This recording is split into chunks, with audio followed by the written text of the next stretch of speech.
Hi అండి. పితికపప్పు కూరకి ఒక తెల్లగడ్డ, అల్లం, కరివేపాకు, కొత్తిమీర, 2 టమోటాలు సన్నగా కట్ చేసి పెట్టుకున్నవి, కారం, ధనియాల పొడి, పసుపు, అలాగే గరం మసాలా ఈ పదార్థాలను పక్కన పెట్టుకోవాలి. ఇప్పుడు ఫ్రెష్‌గా వాష్ చేసి పెట్టుకున్న పితికపప్పు, ఆవాలు, జీలకర్ర, సోంపు, బిర్యానీ ఆకు, లవంగాలు, 2 యాలక పుట్టలు, ఒక చెక్క, అలాగే చక్రం ఇవన్నీ కూడా ఆయిల్ వేడెక్కాక కొద్దిగా యాడ్ చేసుకొని బాగా వేయించుకోవాలండి. ఇలా వేగిన తర్వాత ఇందులోకి మనము ఒక చిన్న సైజ్ తెల్లగడ్డని, అలాగే అల్లంని పొట్టు ఒలుచుకొని కొద్దిగా కచ్చా పచ్చగా దంచుకొని దాన్ని ఇక్కడ వేసుకుంటున్నానండి. ఈ అల్లం, తెల్లగడ్డ పచ్చివాసన పోయేంత వరకు మంచిగా ఫ్రై చేసుకోవాలి. ఇలా వేగిన తర్వాత ఇందులోకి నేను కరివేపాకుని యాడ్ చేసుకుంటున్నాను. సో, కరివేపాకు కూడా మనకి చిటపటలాడాలి. ఇలా ఒక్క నిమిషం చిటపటలాడిన తర్వాత ఇందులోకి మనం కట్ చేసి పెట్టుకున్న ఆనియన్స్‌ని యాడ్ చేసుకుంటున్నానండి. ఆనియన్స్ బాగా వేగడానికి ఇప్పుడు ఈ స్టేజ్‌లోనే నేను కొద్దిగా ఉప్పునైతే యాడ్ చేసుకుంటున్నాను.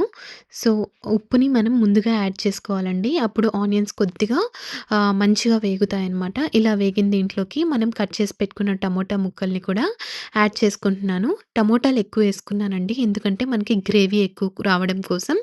సో, ఇలా టమోటాలు కూడా కొద్దిగా బాగా వేగిన తర్వాత ఇందులోకి మనము పితిక పప్పుని యాడ్ చేసుకోవాలి. సో, పితిక పప్పుని యాడ్ చేసుకున్నాక బాగా ఒకసారి మిక్స్ చేసుకోవాలండి. ఇలా మిక్స్ చేసుకున్న వీటిలోకి మనం మసాలా ఐటెమ్స్ ఉన్నాయి కదా!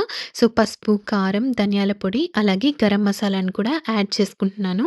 సో, ఇవన్నీ కూడా ఈ మసాలా ఐటెమ్స్ అన్నీ కూడా పితిక పప్పుకి మసాలా అంతా కూడా బాగా పట్టేంత వరకు ఒక 2 మినిట్స్ వేయించుకోవాలి. ఇలా వేగిన తర్వాత లాస్ట్‌గా కొత్తిమీరని యాడ్ చేసుకుంటున్నాను.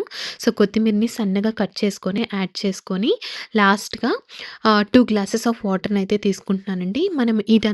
మనం కుక్కర్‌లోకి ట్రాన్స్‌ఫర్ చేసుకొని విజిల్స్ పెట్టుకుంటున్నాము. సో, ఇప్పుడు ఈ మసాలానంతా కూడా బాగా కలిసేంతగా మనము వాటర్ పోసుకొని బాగా కలుపుకోవాలి. సో, కలుపుకున్న ఈ పితిక పప్పు కూరని కుక్కర్‌లోకి ట్రాన్స్‌ఫర్ చేసుకున్నానండి. సో, ఇలా కుక్కర్‌లోకి ట్రాన్స్‌ఫర్ చేసుకొని కొద్దిగా ఇంగువని యాడ్ చేసుకుంటున్నాను టేస్ట్ కోసం. సో, ఇంగువని యాడ్ చేసుకున్న తర్వాత మనం 6 విజిల్స్ అయితే పెట్టుకోవాలండి. అది కూడా సిమ్‌లో 5-6 విజిల్స్ అయితే సరిపోతుంది.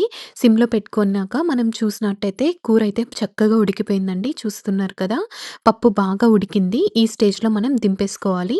సో, 2 మినిట్స్ ఆగిన తర్వాత కుక్కర్ మూత తీసుకొని బౌల్‌లోకి ట్రాన్స్‌ఫర్ చేసుకున్నాను. అంతే అండి. ఎంతో రుచికరమైన పితిక పప్పు కూర ఇడ్లీలోకి, దోసలోకి చాలా బావుంటుంది. మీకు ఈ వీడియో నచ్చినట్టయితే సబ్స్క్రైబ్ చేసుకోండి.